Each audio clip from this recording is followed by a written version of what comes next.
কি কি শপিং করেছো ওখানে দেখাও।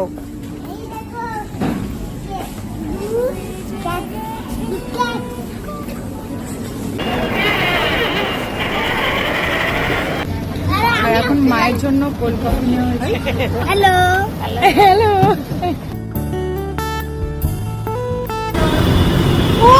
আমি কোথায় পালাবো? এরকম করছি কি অবস্থা দেখেছো অবস্থা। চিকেনটা বলেছো কি বলেছো?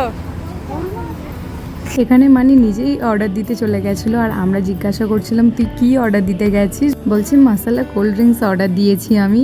এখানে আমরা সবাই বসে গল্প করছিলাম, আড্ডা মারছিলাম। এখানে আমরা গল্প করছিলাম যে আমরা কি শপিং করব, মানে এটা সেটা নিতেই ব্যস্ত, মানে ও কোনটা ছেড়ে কোনটা নেব নিজেও বুঝতে পারছে না, তো ওইসবই আর কি গল্প করছিলাম, হাসাহাসি হচ্ছিল।